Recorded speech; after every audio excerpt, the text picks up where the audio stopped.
लेकिन महेश, हम ऐसे हाथ पर हाथ धरकर तो नहीं बैठ सकते ना। हमें कुछ ना कुछ तो करना ही होगा। लेकिन हम करें भी तो क्या? मैं ब्रेड पकौड़े बहुत अच्छी बना लेती हूँ, तो क्यों ना मैं ब्रेड पकौड़े बनाकर बेचूं। आइडिया तो अच्छा है, लेकिन मेरी तबीयत ठीक नहीं रहती, तो मैं तो तुम्हारी ज्यादा मदद नहीं कर पाऊंगा। कोई बात नहीं जी, आप बस ग्राहकों से हिसाब किताब लेते रहना, बाकी सब मैं कर लूंगी। ममता के पति को हार्ट की प्रॉब्लम थी, जिसके इलाज के लिए ममता को काफी पैसे चाहिए थे। अपने घर गृहस्थी चलाने और पति के इलाज के लिए पैसे इकट्ठे करने के लिए वो एक पुराना ठेला और जरूरत का सामान खरीदती है और ब्रेड पकौड़े बनाना शुरू कर देती है। आइए आइए, ताजा ताजा ब्रेड पकौड़े खाइए, खुद भी खाइए और अपने घर भी ले जाइए। साथ में शानदार धनिया पुदीने की हरी चटनी भी खाइए। बहन जी, मेरे लिए एक ब्रेड पकौड़ा बनाना तो। हाँ हाँ भाई साहब, ये लीजिए। कुछ ही दिनों में ममता के पास ग्राहक आने शुरू हो गए। अब उसके सामान का खर्चा निकल जाता था, साथ ही कुछ पैसे भी बच जाते थे, जिससे उसका घर खर्च चल जाता था। लेकिन वो इतने अच्छे पैसे भी नहीं कमा पा रही थी कि वो कुछ बचत कर सके और अपने पति का सही से इलाज करवा सके। ऐसे कुछ दिन बीते। एक रोज ममता चटनी बनाने के लिए खेत में से हरा धनिया, पुदीना और हरी मिर्च तोड़ने जाती है, लेकिन उस दिन धनिया खेत में ज्यादा था नहीं। तभी उसकी नजर उसके साथ उग रहे कुछ हरे पत्तों पर जाती है। अरे, आज तो धनिया बहुत कम है। ऐसा करती हूँ, इस धनिया और पुदीने के साथ इन पत्तों को ही पीस देती हूँ। कुछ देर बाद वो ठेले पर आती है। ममता कहाँ रह गई थी? जल्दी से चटनी बना दो, ग्राहक आते ही होंगे। ममता जल्दी जल्दी चटनी सिलबट्टे पर पीस कर तैयार कर लेती है, लेकिन उस दिन उस चटनी का स्वाद कुछ अलग ही था, जिसे खाकर सभी ग्राहक खुश हो गए। वाह भाभी, क्या चटनी बनाई है! ऐसी चटनी के साथ तो मैं 4 ब्रेड पकौड़े और खा जाऊं। मेरे लिए और बना दो। हाँ, मुझे भी और देना। ऐसी स्वादिष्ट चटनी तो मैंने आज तक नहीं खाई। उस दिन के बाद से ममता का काम बहुत अच्छा चलने लगा। उसकी खूब कमाई होने लगी। लोग उससे चटनी के साथ साथ 4-4 ब्रेड पकौड़े एक साथ खा जाते। एक रोज जब वो पत्ते तोड़ कर लाई, तो उसके पति ने उसके हाथ में वो पत्ते देख लिए। ममता, ये तुम कौन से पत्ते लाई हो? तुम भला इसका क्या करोगी? आज इन्हीं की वजह से तो हमारा काम इतना अच्छा चल रहा है। जब से ये पत्ते मैंने चटनी में डालने शुरू किए हैं, तभी से हमारी काम में बरकत हुई है। और इसलिए जो ग्राहक एक बार मेरे पास आता है, वो रोज यहाँ जरूर आता है। तुम जानती भी हो ये भांग के पत्ते हैं, और शायद तुम सबको इसके नशे की लत लग गई है, इसलिए वो रोज तुम्हारे ठेले पर आते हैं। क्या? भांग के पत्ते?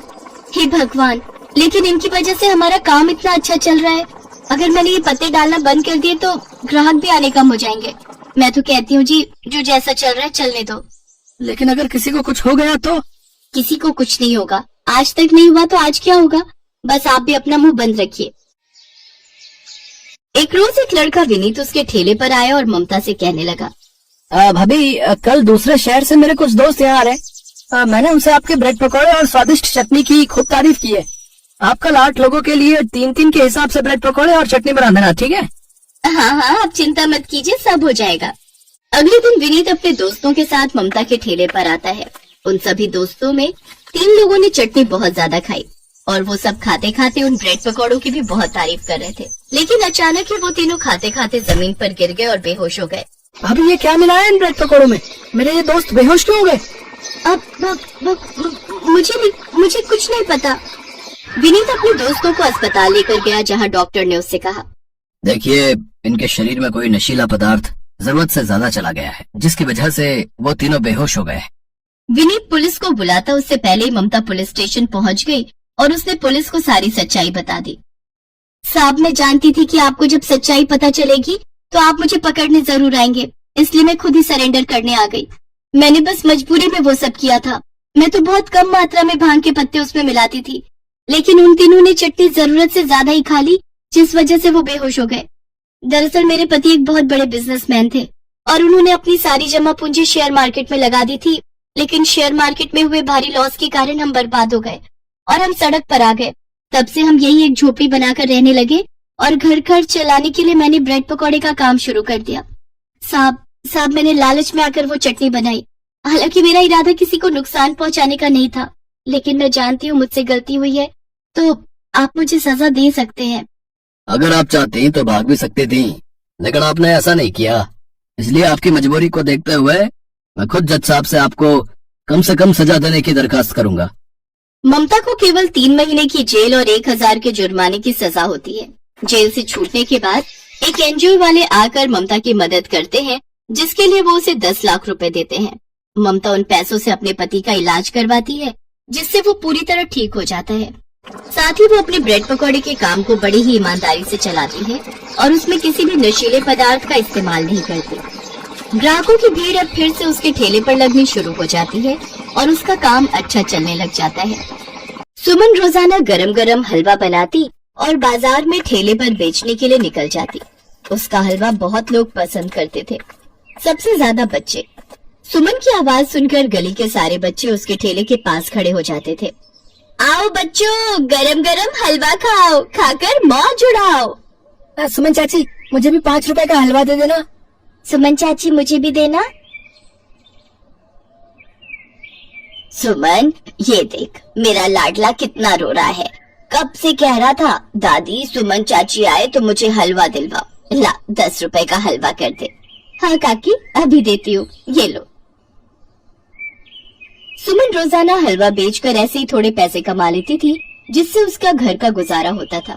सुमन की आदत थी, वो रोजाना जब भी हलवा बेचने के लिए घर से निकलती तो सबसे पहले रास्ते में उसे एक बूढ़ी औरत जरूर मिलती थी। वो सुमन को आवाज लगाती तो सुमन अपना ठेला उसके पास रोक देती। अच्छा हुआ तूने मेरी आवाज सुन ली, बहुत देर से तेरा इंतजार कर रही थी सुमन बिटिया। अम्मा जी, तुम्हारी आवाज मैं न सुनूं, ऐसा कभी हो सकता है? लाओ, मुझे बर्तन दो, मैं उसमें हलवा डाल देती हूँ। सुमन उस बूढ़ी औरत के दिए बर्तन में काफी सारा हलवा डाल देती है। अम्मा जी, और दूं या बहुत है? बहुत है बिटिया, तुम्हारे हाथ का हलवा जब घर में बच्चे खाते हैं तो बहुत खुश होते हैं। जीती रहो बेटी, हमेशा खुश रहो, तुम बहुत दयालु हो। देखना, एक दिन तुम्हें इस नेकी का फल जरूर मिलेगा। शुक्रिया अम्मा जी, मैं तो बस माँ लक्ष्मी का नाम लेकर ही हलवा बेचने निकलती हूँ। उनकी कृपा से ही मुझे अच्छी कमाई हो जाती है, बाकी आपका आशीर्वाद भी तो मुझे मिलता ही रहता है। बेटी, मेरा तो आशीर्वाद हमेशा ही तुम्हारे साथ है और माँ लक्ष्मी से मैं प्रार्थना करूंगी कि वो भी तुम्हारे ऊपर अपना आशीर्वाद बनाए रखे। सुमन माँ लक्ष्मी की बहुत पूजा करती थी। वो रोजाना सुबह उठकर धूप आरती करके हलवा बनाती और उनका नाम लेकर हलवा बेचने के लिए जाती। रास्ते में वो बूढ़ी औरत मिलती तो वो उन्हें हलवा देती और उसके बाद हलवा बेचने लगती है। ऐसा ही नियम रोजाना का था। पर एक दिन जब सुमन हलवा बेचने के लिए घर से निकल रही थी तभी। देख सुमन, मैं किराया अब और नहीं छोड़ सकता। तू मुझे कुछ भी करके इस महीने पिछले 3 महीने का किराया पकड़ा दे। पर सेठ जी, 3 महीने की 9,000 रुपए मैं एकदम से कहाँ से लाऊंगी? आपको पता है मैं हलवा बेचकर थोड़े बहुत ही पैसे कमा पाती हूँ, जिससे घर का खर्च चलता है और आपके 1 महीने के पैसे दे पाती हूँ। आप तो जानते ही हो, बंटी के पापा का अचानक देहांत हो जाने के बाद पूरे घर की और बच्चों की जिम्मेदारी अकेले मुझ पर आ गई है। मेरे लिए बहुत मुश्किल हो जाएगी सेठ जी, थोड़ी मोहलत दे दो, मैं थोड़े थोड़े करके आपको दे दूंगी। देख, मैं इतना दयावान नहीं हूँ। मैंने जो कह दिया सो कह दिया। अगले 1 हफ्ते तक अगर तूने मेरा सारा किराया नहीं दिया तो मैं तुझे हलवे का ठेला नहीं लगाने दूंगा। तो कुछ भी करके मुझे पूरे 9,000 पकड़ा, उसके बाद तू आराम से रह। हर महीने 3,000 रुपए देती रहना। मकान मालिक सुमन को घर खाली करने की धमकी दे गया। सुमन बहुत परेशान थी। अब वो घर छोड़कर भी नहीं जा सकती थी, क्योंकि अगर वो ऐसा करती तो मकान मालिक उससे पैसे मांगता, फिर घर खाली करने देता। सुमन चिंता में पड़ गई।